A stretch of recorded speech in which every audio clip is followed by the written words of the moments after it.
Welcome back to the Miss Clarke's Class channel.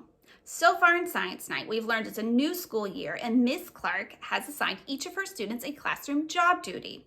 Robbie, the teacher assistant, and Julie, the classroom weather reporter, weren't so excited about their assignments at first, but after a few bumps, they both decided to embrace their new roles. Now that things seem to be running smoothly, Miss Clarke has another announcement. Let's see what she has in mind. Chapter 9 is called An Exciting Announcement and is narrated by Julie. If you have your own copy of Science Night, we're on page 39. After lunch, Miss Clarke tells us to quickly take a seat as she has an exciting announcement. We all dash to our desks full of anticipation. My mind starts wandering what the news could possibly be. Maybe we're going on a field trip, having a guest speaker, or getting a classroom pet. Yes, a classroom pet would truly be an exciting announcement. Now class, I know it's just the second day of school, but I've already told you that this is going to be a busy year, full of new lessons and adventures, Miss Clarke says with a smile. Could we actually be getting a classroom pet? Caring for an animal will teach us many lessons and will surely be adventurous, especially if the pet is something exotic like a bearded dragon. Robbie's hand shoots up. Are we putting on a play? I'd be happy to be the lead, he proudly boasts. Robbie, thank you for raising your hand, but wait to speak until I call your name, scolds Miss Clarke. We aren't putting on a play, but there will be many other opportunities throughout the year for you to showcase your showmanship talents. She winks at Robbie as he pumps his fist with excitement. I sink into my chair. Over the next couple of weeks, you are all going to complete a science project and display your work for your peers and parents during Science Night.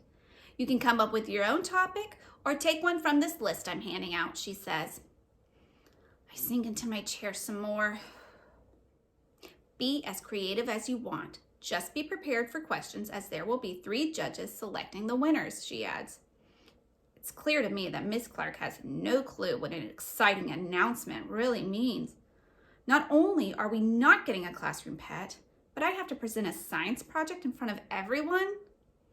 I look out the window and realize it's starting to rain. I focus on the raindrops hitting the swings. Drip, drop, drip. A flash of lightning brings me out of my trance, and I immediately start counting to myself. 1, 2, 3, 4, 5, 6, 7, 8, 9. A deep rumble of thunder interrupts my counting. Almost 10 seconds. The lightning is about 2 miles away. Drip, drop, drip. Maybe presenting a science project won't be so bad. I should come up with a topic that interests me. Drip, drop, drip. I'll have rain to measure tomorrow morning. I wonder if my measurements between home and school will be different again. Drip, drop, drip. That's it. So that's it for Chapter 9.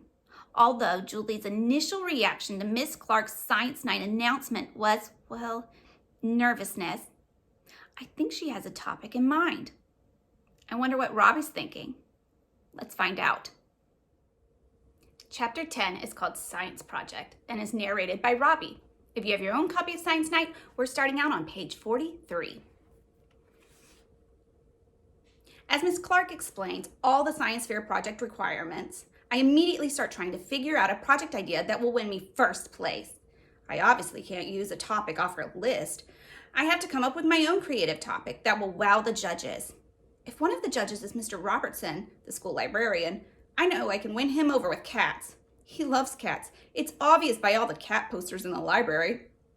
If a judge is Miss Jackson, our PE teacher, I bet she would be drawn to a sports topic. I raise my hand and fight every urge to start talking.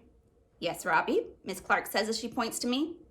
Who are the 3 judges? I ask. That's a good question, but they will remain anonymous until Science Night, Miss Clarke says. Strike 1. I raise my hand again. Yes, Robbie, Miss Clarke says again. Can we work with a partner or in groups? I ask. I would be the perfect presenter, while another person could be the number cruncher. No, this is a solo project. but you can enlist the help of your family members, she says. You can also come to me for additional support if needed. Strike 2. I raise my hand up again. Last question, I promise, I say. Go ahead, Robbie, she says with a patient smile. Do you need an announcer for Science Night? I put my hand on my ear and do my best news anchor voice. Introducing judge number 1. She likes long walks on the beach and... Miss Clarke interrupts my brilliant impression and says, thank you for the offer, but Principal Diaz and I will host Science Night. Strike 3. Down for the count. Maybe Daniel can help me come up with a ribbon-winning idea. I'm sure he got first place in his last science fair. So in Chapter 10, we got to see that Julie and Robbie once again had very different reactions. Although he doesn't have a topic quite yet, I'm sure he's going to come up with something exciting. Stick around to find out. Make sure you click to subscribe, give me a thumbs up, and turn on that notification bell so that you don't miss out on his topic. Until next time, class dismissed.